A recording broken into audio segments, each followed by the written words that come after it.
அறிஞர் பெருமக்களே, இந்த உலகிலே நாம் வாழ்ந்து கொண்டிருக்கிறோம். நம்மை பற்றி தெரிந்து கொள்ள வேண்டும். நாம் சாதாரணமாக உடலளவில் வெள்ளை கட்டிக் கொண்டு ஒரு மனிதன் என்ற நிலையில நமக்கு இவ்வளவு ஆய்வு இருக்கிறது என்ற வரையில அது வரையில தான் நம்முடைய எல்லையாக கட்டிக்கொண்டு வாழ்ந்து கொண்டிருக்கிறோம். அப்படி இல்லை. ஒரு மனிதனுடைய ஆயுளுடைய எல்லை என்ன என்றால், இறைவனுடைய ஆயுள் எதுவோ அதுவேதான் மனிதனுடைய ஆயுளும். எந்த பொருள் இந்த உலகத்தில தோன்றி இருந்தாலும் அது இறைநிலையில இருந்து தோன்றியது அன்றி தனியாக தோன்றி இருக்க முடியாது, தோன்றவும் வழி இல்லை. நாம பற்றி தெரிந்து கொள்ள வேண்டியது அவசியம்.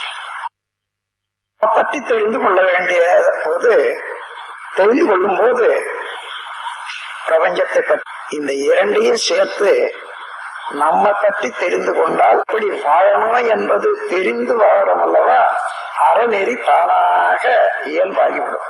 பிரபஞ்சத்தை பற்றி தெரிந்து கொண்டா இறை அருள் எவ்வாறு இந்த உலகங்களையும் இணைந்து இயங்கிக் கொண்டிருக்கிறது என்ற உண்மையை உணர்ந்து கொள்வோம். ஆகவே பற்றி தெரிந்து கொள்வது என்பது அறிவில் பூரண நிலை, முழுமையான நிலை. அந்த அறிவின் முழுமையான நிலையை தான் பிரம்மஞானம் என்று சொல்றோம். பிரம்மஞானத்துல ரெண்டு கருத்து அடங்கி இருக்கிறது. இறை உணர்வு, அறநெறி.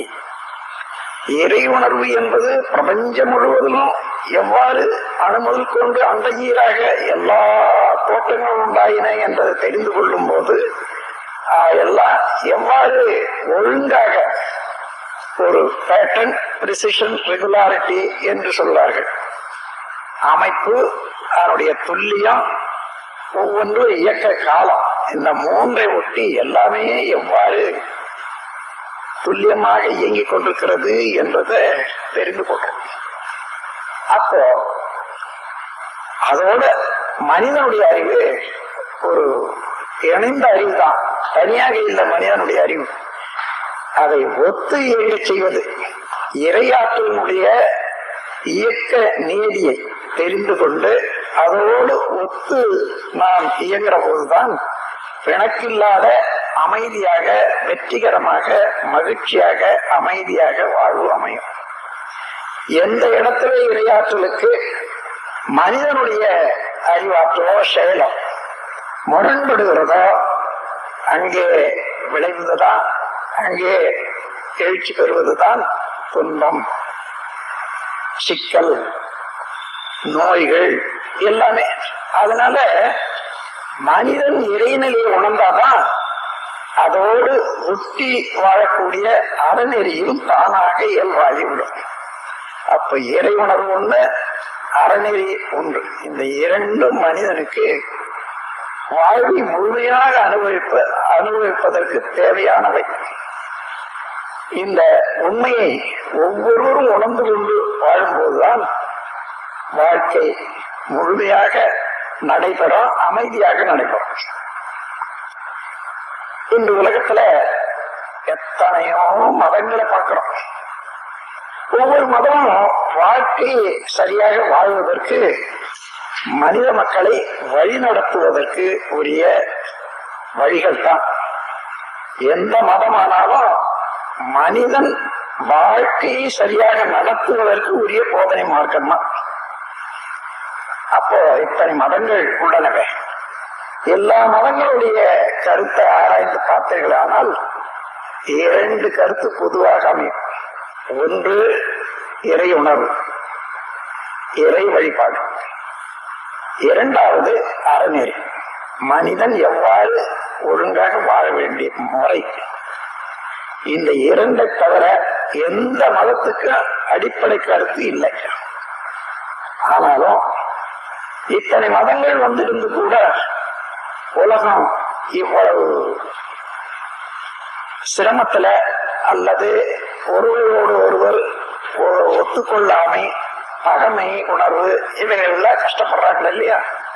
அது ஏன் என்றால் இறை உணர்வு என்பது இதுவரையில அதை உணர்த்து கொண்டிருக்கக்கூடிய மத தலைவர்கள் முதல் கொண்டு சரியாக அவர்கள் உணர்ந்து கொள்ள முடியவில்லை. உணர்ந்து கொண்டு மக்களுக்கு அதை தெளிவாக புரிய வைக்கவும் முடியவில்லை. அப்ப இறை உணர்வு என்ற முதல் தத்துவமே இன்று இன்னும் மனித மனதுக்கு, மக்கள் மனதுக்கு எட்டாவதாக இருக்கிறது. இப்போ நான் சுருக்கமா அதை பற்றி இப்ப சொல்ல இருக்கிறேன். அப்ப எட்டாவது என்று போனா அது கிட்டாது என்றது அர்த்தம் இல்லை. ரொம்ப சிரமமானது, மனிதனால முடியாதது, அதனால்தான் விட்டுட்டாங்க என்றது அர்த்தம் இல்லை. மனிதன் தோன்றி வாழ்ந்து வருவது நீண்ட காலமாக. ஆரம்ப காலத்துல மனிதனுடைய வாழ்க்கை பிரிமிட்டிவ் ஏஜ்னு சொல்லுவாங்க. ஹில் ட்ரைப்ஸ், அதாவது மலை பக்கம் வாழ்ந்து கொண்டிருந்தாங்க. அதுல இருந்து இன்று வரையில வளர்ந்த வாழ்க்கை முறைகள் எல்லாம் பார்த்தீங்கன்னா எத்தனை வித்தியாசம். அன்று இருந்த வாழ்க்கை முறைக்கும் இன்று இருந்த வாழ்க்கை முறை, இருக்கிற வாழ்க்கை முறைக்கு எவ்வளவு வித்தியாசம். அந்தந்த காலத்துல அந்தந்த இடத்துல அவ்வப்போது தேவைக்கு ஏற்றவாறு அவர்கள் அறிவுக்கு ஒத்ததை செய்தாங்க. அந்த செயலே வழக்கமாகவும் அதுவே சரி என்ற கருத்தோடவும் ஒருத்தருக்கு ஒருத்தர் சொல்லி ஒரு தலைமுறைக்கு பின்னால இன்னொரு தலைமுறை பின்பற்றி அது தொடர்ந்து வந்து கொண்டே இருக்கின்றன. இதுதான் உலக வரலாறு. ஆனால் இதுவரையில வந்த தலைவர்கள் எல்லாம் ஒன்று சிந்திக்க விட்டுட்டாங்க. அந்த காலத்துல அந்த தேவைக்கு தக்கவாறு அன்றைக்கு ஒரு கருத்தை உருவாக்கி கொண்டாங்க, செயலை உருவாக்கி கொண்டு செய்தாங்க. ஆனா இந்த காலம் வரைக்கும் அது அவ்வளவு இடத்துக்கும் காலத்துக்கும் பொருத்தமா இருக்குமா? இருக்காது. காலத்துக்கு காலம் மனிதனுடைய அறிவும் அவனுடைய தேவையும் மாறிக்கொண்டே இருப்பதனால அதற்கு தக்கவாறு நம்முடைய வாழ்க்கை நடைமுறைகளையும் கூட மாற்றி அமைத்துக் கொள்ள வேண்டாம். அப்படி வேண்டும் என்பது உணர்ந்து கொண்ட உண்மையாக பல விதமான கருத்துகளையும் சடங்குகளையும் ஆராய்ந்து மாற்றி தெளிந்து அவ்வப்போது புதுமைப்படுத்திக் கொண்டு வாழ முடியும். அத்தகைய வாழ்க்கை தான் இன்று மனிதனுக்கு ஒத்து வரும். அதை பற்றி நாம் சிறிது நேரம் சிந்திப்போம். தெய்வ நிலையை பற்றி ஆதி காலத்தில இருந்து மனிதனுக்கு அந்த எண்ணம் உண்டு, தேடிக்கொண்டு இருக்கிறான். சிலர் அவனுடைய அறிவின் மேன்மையினால உணர்ந்தவர்கள் இருக்காங்க. அவர்கள் இருந்தாலும் அவர்கள் மற்றவர்களுக்கு எடுத்து சொல்லும் போது அன்று வரையில வந்த மொழி வழக்குல மொழியின் மூலமாக எடுத்து உரைக்க முடியவில்லை, அதை உணரவும் முடியவில்லை. அதனால இப்போ இந்த காலத்துக்கு தக்கவாறு, விஞ்ஞான உலகத்துக்கு தக்கவாறு மனிதன் இறை உணர்வு பெற வேண்டும். இறை வழிபாடு என்றால் என்ன அர்த்தம்? இறையாற்றலினுடைய இயக்க விதி எதுவோ, இயக்க நீதி எதுவோ அதற்கு ஒத்தபடி நான் வாழ வேண்டும். அதே வழியை பின்பற்றி நான் வாழ வேண்டும். இறை வழிபாடு, அதுதான் இறை வழிபாடு. இன்று இறை வழிபாடு அப்படியா இருக்கிறது? எத்தனையோ வித்தியாசமாக கற்பனையினால இறை வழிபாடு நடந்துட்டு வருது. அதுதான் காரணம் மனித வாழ்க்கையில உள்ள எல்லா துன்பங்களுக்கும். உண்மையான இறைநிலையே மாற்றி அமைத்துக் கொண்டு பொய்க்கதைகளையும் அல்லது தேவையில்லாத அர்த்தமற்ற சடங்குகளையுமே வைத்துக்கொண்டு இறைநிலையை நாடுவதும் இறை வழிபாடு என்று கூறுவதுமே நம்ம வாழ்க்கைக்கு ஒவ்வாதா இருக்கு. இப்போ இறைநிலையை பற்றி பெரியவங்க எல்லாம் என்ன சொன்னாங்க, சொல்லியிருக்காங்கன்னு பாருங்க. எங்கும் நிறைந்தது, எல்லாம் வல்லது, எல்லா பொருளும் பிரபஞ்சமே அங்கிருந்துதான் தோற்றமாயி அதுல இருந்துதான் உற்பத்தி ஆச்சு. எல்லா உயிர்களுக்கும் மூல காரணம் இறைவன் தான் என்பதெல்லாம் தெரியுது இல்லையா? அப்படி இருக்கிற போது அந்த அடிப்படையான தோமைகளை வைத்துக்கொண்டு நாம் ஆராய்வோம். அப்படி ஆராய்ந்த போது இறைநிலை என்பது என்ன குறிப்பா சொல்றேன். வற்றாயிருப்பு, பேராற்றல், பேரறிவு, வளமொன்று ஒன்றிணைந்த பெருவெளியே தெய்வமா. வற்றாயிருப்புன்னா பூரணம். அது தமிழ்ல சான்ஸ்கிரிட்ல பூரணம் என்ற வார்த்தை சொல்றாங்க இல்லையா?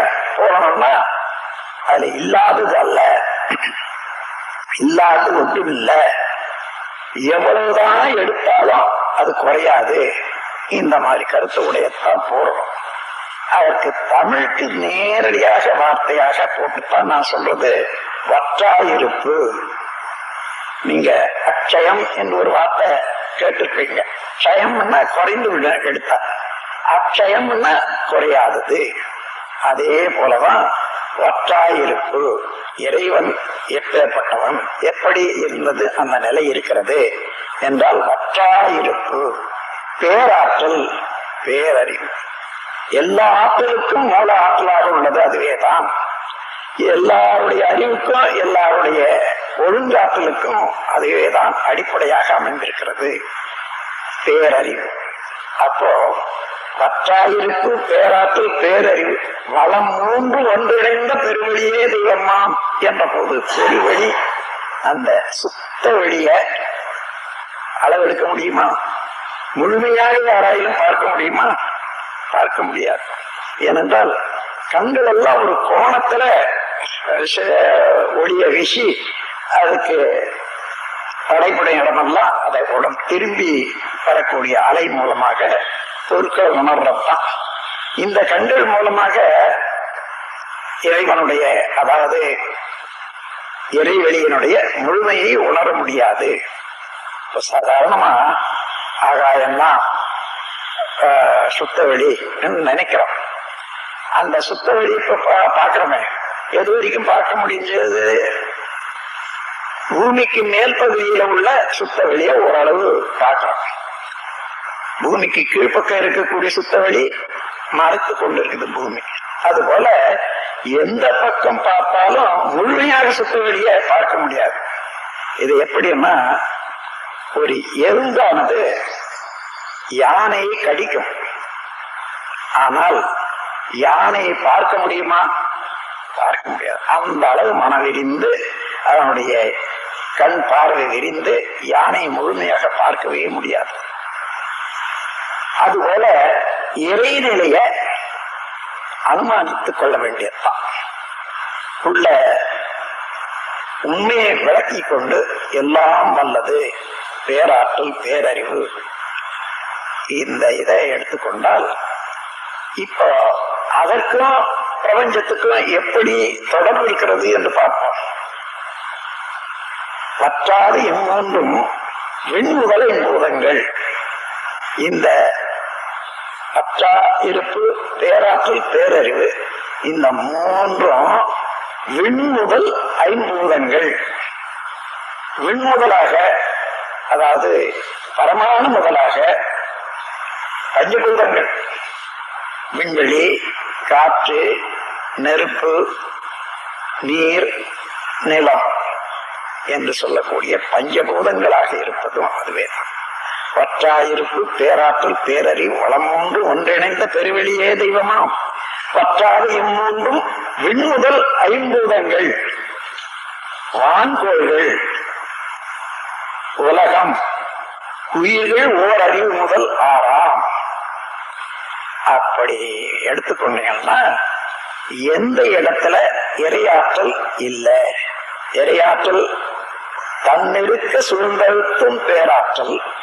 அந்த தன்னிருக்க சூழ்ந்தழுத்தும் ஆற்றலால தனக்குள்ளாகவே மடிப்பு விழுந்து அதை மீண்டும் தன்னிருக்க சூழ்ந்தழுத்து ஆற்றலாலேயே சுழலும் போது அது இறுகி சுழல்ற போது அதுதான் விண் என்று சொல்றோம், பரமாணுன்னு சொல்றோம். பரமாணுன்னா அதை விட இன்னும் நுண்ணியது இல்லை என்ற போதுதான் பர என்ற வார்த்தை வரும். அதுக்கு ஒற்றுமையாக ஓமை காட்ட முடியாத ஒன்று என்பதற்கு பர என்று சொல்வார்கள். பரமபிதா என்று சொன்னா அது ஒப்புமை காட்ட முடியாது. பரமானு சொன்னா நுண்ணியது, ஆனா அதுக்கு ஒப்புமை காட்டுவதற்கு இன்னொரு நுண்ணிய பொருள் இல்லை என்பதுதான். அத்தகைய பரமானு தோன்றி பரமானுவனுடைய சுழற்சியினால தன்னிடத்திலே இருந்து எப்போதும் ஒரு அலையை தோற்றுவிக்கிறது. ஏன்னா பரமானு எங்க இருக்கிறது? இப்போ இறைநிலைக்கு உள்ளாக, இறைவெளிக்கு உள்ளாக. இறைவெளி ஏற்பட்டது தன்னிற்கு சூழ்ந்தழுத்தும் பேராற்றல். அப்போ அந்த அணுவையும் சூழ்ந்தழுத்தி கொண்டிருப்பதனால இது சொல்லுது, அது அழுத்தி கொண்டிருக்கிறது. இந்த இரண்டுக்கு இடையே ஏற்படக்கூடிய ஃபிரிக்ஷன், உரசல், இந்த உரசல்ல இருந்து ஒரு அலை வருகிறது. அந்த அலை எங்க போகும்? மீண்டும் இறைவெளியில தான் சேரணும். அப்படி சேர்ற போது இறைவெளியும் விண்ணிலிருந்து வரக்கூடிய அலையும் ஒன்று சேர்ந்த ஒரு கலப்பு இயக்கம், அதுதான் காந்தம்னு சொல்றோம். இந்த பிரபஞ்சத்தை உணரணும்னு சொன்ன மனிதன் இறைநிலை ஒன்று, அதனுடைய தன்னிற்கு சூழ்ந்தாற்றல் ஒன்று, அதனால ஏற்பட்ட விண் என்ற நுண்துகள் ஒன்று. அந்த நுண்துகளுக்கும் மீண்டும் இறைவெளியின் அழுத்தத்துக்கு உரசல்ல ஏற்பட்ட அலை காந்தம் ஒன்று. இந்த காந்தம் என்பது விண்துகள்கள் எப்போதும் தனியாகவே இருக்க முடியாது, கூடிக்கொண்டே இருக்கின்றன. ஏனென்றால் விண்துகள் கோடான கோடி உற்பத்தி ஆகிப்போச்சு. ஒன்றை ஒன்று அதை தள்ளி நிறுத்தக்கூடிய சக்தி அதனுடைய அலையில இருக்குது. இருந்தாலும் எல்லாவற்றையும் சேர்த்து சூழ்ந்தழுத்திக் கொண்டிருக்கக்கூடியது இறைவெளி அல்லவா? அதனால அவை நெருக்கி கொண்டிருக்கிறது, ஒவ்வொன்றும் தன்னை விலக்கி கொண்டிருக்கிறது. இந்த ஆற்றலால பல வகையான அழுத்த வேறுபாடு, அதாவது அணு என்பது ஒண்ணு, 99 இறைவெளி என்று வச்சுக்கோங்க, அதைத்தான் விண்வெளி என்று சொல்லுவோம். அணு என்பது 2, 98 விண்வெளி, அதாவது வெளி. அப்போ அது காற்று. அப்ப அத போல 3, 97 அழுத்த காற்று அல்லது வெப்பம். அதற்கு மேலாக 4, 96 வெளியும் இருக்குமே, ஆனால் அது தண்ணி. 5, 95 வெளியும் இருக்குமே, ஆனால் இப்ப கெட்டி பொருள். இம்மாதிரி இறைவெளி எவ்வளவு, விண்துகள்கள் எவ்வளவு ஒரு இடத்துல இருக்கிறதோ அதுக்கு தகுந்தவாறு அந்த செறிவு ஏற்படுகிறது. அந்த செறிவு நிலைய 5ஆ பிரிச்சிருக்காங்க: விண்வெளி, காற்று, வெப்பம், நீர், நிலம். இவ்வாறு 5ஆக பிரித்தாலும் இங்கிருந்து வரக்கூடிய அலை இருக்கிறது, எல்லா இடங்கள்லயும் அந்த விண்ணில் இருந்து வரக்கூடிய அலை இருக்கிறது இல்லையா, அது இடத்துக்கு இடம் சுழற்சி விரைவுக்கு தகுந்தவாறு வேறுபடும். அது விண்வெளியில் இருக்கக்கூடிய வெண் எவ்வளவு வேகமாக சுழலுதோ அந்த வேகம் காற்றில் இருக்காது, குறைந்து விடும் நெருங்கி இயங்கும் போது. அதுபோல நீர், நிலம் என்ற போது இன்னும் நெருக்கமாக இருக்கிற போது அது அந்த அலையினுடைய வேகமே குறையும். அழுத்தமா இருக்குமா, விரைவு குறைவா இருக்கு, தள்ளு சக்தி குறைவா இருக்கு. இப்ப அப்படி பாத்தீங்கன்னா அந்த இடத்துல ஏற்படக்கூடிய ஒரு அலை, காந்த அலை, ஒவ்வொரு இடத்துக்கும் ஒவ்வொரு விதமான மாற்றம் பெறுகிறது. அழுத்தம், ஒளி, ஒலி, சுவை, மனம் என்று 5 தன்மாற்றங்களாக இதே காந்த சக்தி தன்மாற்றம் பெறுகிறது. அதுதான் பஞ்ச தன்மாத்திரை என்று சொல்வார்கள். இந்த தன்மாத்திரைகளுக்கு தக்கவாறு இந்த பிரபஞ்சம் முழுவதும் ஒவ்வொரு பொருளாவுக்கு உரிய குணங்கள் வேறுபடுது. உதாரணமா அழுத்தம் என்ற போது ஒன்றோடு ஒன்று சேர்ந்து உருவங்களாக அமைது. அதன் பிறகு காற்று என்ற போது ஒலி, அதுக்கப்புறம் காற்றுக்கு அப்புறம் அழுத்த காற்று, வெப்பம். இந்த வெப்ப காற்றும் சாதாரண காற்று ரெண்டு சேர்ற போது நீர் உண்டாகும். அதுல சுவையாக வருது. அந்த சுவையாக வர்றதுக்கு மேல இன்னும் கெட்டியாக போனா மனமும் உண்டாகும். அப்போ இந்த சேர்க்கையினால, அணுக்களுடைய கூட்டு சேர்க்கையினால உருவம் வந்தாலும் அந்த உருவத்துக்கு இடையில காந்த சக்தியினுடைய இயக்கத்தினால, தன்மாற்றத்தினால ஒவ்வொரு விதமான வேறுபாடு வர்ற போது அழுத்தம், ஒளி, ஒலி, சுவை, மனம் இவைகள் எல்லாம் உருவங்களையும் அல்லது ஒலி, ஒளி, ஒலி, ஒளி ரெண்டு சேர்ந்தால் அது மின் சக்தின்னு சொல்றோம். அதே போல சுவை, மனம் ரெண்டு சேர்ந்த இடத்த ரசாயனங்கள் சொல்றோம். எல்லாமே இந்த காந்த ஆற்றல் தான். காந்த ஆற்றல் என்பதை சரியாக உணர்ந்து கொண்டால் இறைவெளியும் அதனுடைய நுண்பகுதியாகிய விண்ணிலே இருந்து வந்த அலையும் ஒன்று சேர்ந்த இயக்கமா. இது எப்படி இருக்குது பாருங்க. ரெண்டு தான், ஆனா ஒன்று ரெண்டாக பிரிந்து அந்த ரெண்டு சேர்ந்து இயங்குற போது தனியாக ஒரு இயக்க சிறப்பு உண்டாகும். இறைநிலைய ஒரு பாட்டனாக வச்சுக்கொள்ளுங்க. அந்த பாட்டனுக்கு பிறந்ததுதான் பெண், அப்பா. ஒரு குடும்பத்துல, பிரபஞ்சம் என்ற குடும்பத்துல அப்பா வெண். அந்த வெண்ணில இருந்து பிறக்கிறது காந்தம். காந்தத்துக்கு என்ன பேரன். இந்த பேரன் என்ற ஒரு ஆற்றல் தாத்தாவோட சேர்ந்து கொள்றான். எந்த இடத்துல காந்தம் இறைவழியால கலக்கிறதோ அந்த காந்த சக்தி தான் இந்த பிரபஞ்சத்துல எல்லா இயக்கங்களுக்கும் காரணமாக வந்து விடுகிறது. ஏனென்றால் ஒளி, ஒலி, சுவை, மனம் என்ற ஐந்து, ஐந்து ஒன்றுபட்டு ஒரு எந்த கூட்டிலேயாயிலும் இயங்குற போது அங்கு உற்பத்தியாகக்கூடிய காந்த சக்தி ஒரு நடு மையத்துல ஒரு மையப்புள்ளி வச்சுக்குது. அதுதான் கருமையம். அந்த கருமையத்துல இருந்து விளையக்கூடிய அழுத்தம், ஒளி, ஒலி, சுவை, மனம் இவைகளெல்லாம் ஒவ்வொரு கருவியை ஏற்படுத்தி கொள்ற போது உணர்வதற்கு தோல், பார்வைக்கு அதாவது ஒளிக்கு கண்கள், காது, ஒலிக்கு காது, அதே போல சுவைக்கு நாக்கு, மனத்துக்கு மூக்கு. இப்படி தானே இந்த காந்த சக்தியினுடைய ஆற்றலை அலை அலையாக வெளியேறும் போது தனக்குள்ளாக புலன்களையும் உற்பத்தி செய்து கொள்ளுகிறது. அதைத்தான் ஜீவன்கள் என்று சொல்றோம், உயிரினம்னு சொல்றோம். அந்த உயிரினம்னா கருமையம் இருக்கும், புலன்கள் இருக்கும். இன்னும் கேட்ட மொத்த இயக்கத்துக்கு உயிரினத்துக்கு ஒரு அடையாளம் உண்டு. உடல், உயிர், கருமையம், மூளை, புலன்கள், மனம், அறிவு இத்தனையும் சேர்ந்தாதான் ஒரு கவியே இருக்குது. அந்த கவியின் மூலமாக இந்த 8 விதமான தொடர் இயக்கம் இருக்கு. அந்த தொடர் இயக்கம் 8 இருந்தாதான் ஜீவன். தொடர் இயக்கத்துல ஒண்ணு விட்டு போச்சுன்னு வச்சுங்க, அது ஜீவன் இல்லை. சாதாரணமாக உயிரற்ற பொருட்கள், சட பொருட்கள்னு சொல்லலாம். கடல், நிலம், ஆகாயம் இந்த மூன்றிலும் உயிர்களுக்கு கணக்கெடுத்த 8ல் 1 இயங்கவில்லை என்றால் விடல் வேண்டும். ஜீவன் என்ற பெயரை அதற்கு வேறு பெயர் சடப்பொருள் என்று உரைத்து விடுதல் நீதி.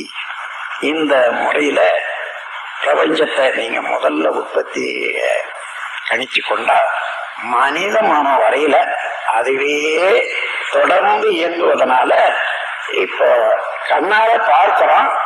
அந்த சமயத்துல காந்த சக்தி ஒளியாக மாறுகிறது. அந்த ஒளியை உணர்கிறது. அந்த ஒளியின் மூலமாக எந்த துன்பம் அனுபவிக்கிறது. இவ்வளவும் உண்டாகுது உயிர்கள் என்ற இடத்துல. அப்போ இறைநிலையேதான் உடலாகவும் இருக்கிறது, உயிராக இருக்குது. உயிர்னு சொன்னா நுண்ணிய அணுக்கள் உடல்ல ஓடிக்கொண்டே இருக்கின்றன. அது சூக்கும சரீரம் என்றோம், அதைத்தான் உயிர் என்று சொல்றோம். அதிலிருந்து உற்பத்தி ஆகிறதா காரண சக்தி, அதான் காரண பொருள் என்று சொல்றோம். ஆகவே இந்த முறையில தன்னை உணர்ந்து கொண்டால் இறைவனேதான் நானாக இருக்கிறான், இறைவனேதான் என்ன நானாக வடிவமெடுத்து இயங்கிக் கொண்டிருக்கிறான்றதை தெரிஞ்சு கொள்றீங்க. அதே போல பேரியக்க மண்டலம் முழுவதும் பார்க்கிறோம், ஒன்றுக்கொன்று எவ்வளவு இடைவெளி வச்சு ஒழுங்காக இயங்கிக் கொண்டிருக்கிறது. எப்படி சூரியனுக்கும் பூமிக்கும் இடையே 9 கோடி மைல் தூரம் எப்படி வந்தது? சூரியன் நடுமையத்துல இருந்து அத 9 கோடி மைலுக்கு அப்பால உலகம் சுத்தி வருது. இந்த உலகத்துக்கு எத்தனை கோடி மின் துகள்கள் உள்ளன? அவர்கள் சுழற்சியினால வரக்கூடிய மொத்த சுழற்சி வேகம் எதுவோ அதுவேதான் இந்த உலகமே ஒரு நாளைக்கு ஒரு சுத்தி தானே 25,000 மைல் வேகத்துல சுத்தி கொள்றதுக்கு காரணம் ஒவ்வொரு மின்துகள்ல இருக்கக்கூடிய ஒரு சுழல் வேகம் எவ்வளவோ அவ்வளவு சேர்ந்து சுத்துற போது இப்ப பூமியினுடைய சுழல் இந்த அளவுல வரும். அதே போல ஒவ்வொன்றுக்கும் விளக்கு சக்தி இருக்கிறது இல்லையா விண்ணுக்கு, அந்த பூமியில உள்ள எத்தனை கோடி அணுக்களோ அது சேர்ந்து அதுக்கு விளக்கும் சக்தி எவ்வளவோ, சூரியன்ல உள்ள அணுக்களுக்கு விளக்கும் சக்தி எவ்வளவோ அதையும் ரெண்டையும் கூட்டினால் அந்த விளக்கும் சக்தி தான் இந்த 9 கோடி மைல் கரெக்டா இருக்கும். இதே போல பிரபஞ்சம் முழுவதும் அந்தந்த அணுக்களுடைய சுழற்சிக்கு ஏற்றவாறு அதனுடைய தொலைவுகள் அமைவதோ அது அப்படியே அந்த தொலைவு கிட்ட, அதாவது நெருங்கி விடாத, ஒன்றோடு ஒன்று மோதாத இறைநிலையானது பாதுகாத்து வருவதும் பார்த்து கொண்டால் இந்த உண்மையை உணர்ந்த போது இறைநிலையானதுதான் இந்த பிரபஞ்சத்துக்கு அடிப்படையான பொருள். அந்த பொருள் ஒற்றாயிருப்பு, பேராற்றல், பேரறிவு, வளம்பொன்று ஒன்றிணைந்த பெருவெளியே தெய்வமாம் என்று இந்த உண்மையை உணர்ந்து கொள்ற போது மனிதன் அந்த இறைநிலையிலே இருந்து பிரிந்த ஒரு ஆற்றல்ல ஒரு நுண்பகுதியாக உள்ளவன் தான் மனிதன் என்ற போது ஒவ்வொரு மனிதனும் இறைநிலையினுடைய பிரதிபிம்பங்கள் தான் என்று தெரிந்து கொண்ட போது எந்த மனிதனுக்கும் எந்த ஜீவனுக்கும் நான் துன்பம் தரமாட்டேன், எந்த உயிரினத்துக்கும் உண்டான துன்பத்தை என்னால் முடிந்த வரையிலே போக்குவேன், எந்த ஜீவனையும் உயிர்கொலை செய்ய மாட்டேன், எந்த ஜீவனுக்கும் உரிய பொருளை நான் அபகரித்து நான் வாழ மாட்டேன், எந்த ஜீவனுடைய வாழ்க்கை சுதந்திரத்தையும் அழிக்க மாட்டேன் என்ற ஒரு எண்ணம் ஒழுங்கு ஆற்றல் உண்டாகும். அதுதான் அறவுணர்வு என்று சொல்றோம். இறைநிலையை அறிந்ததனால இந்த அறவுணர்வு ஏற்படுகிறது. இந்த இறைநிலையும் அறவுணர்வும் தான். அறவுணர்வு வருவதற்கு தன்னை அறியணும், இறை உணர்வு வர்றதுக்கு இறைநிலையை அறியணும். இந்த இரண்டையும் ஒரே இடத்துல அறிகிற போது அறிவாக இருப்பதே இறைவன் தான் என்ற போது இறைவனே தான் அறிவாக இருக்கிறான் என்பதை உணர்ந்து கொள்றோம். அந்த நிலையில இந்த பெருமையில மனித மனம் பூரணத்துவம் அடையும்.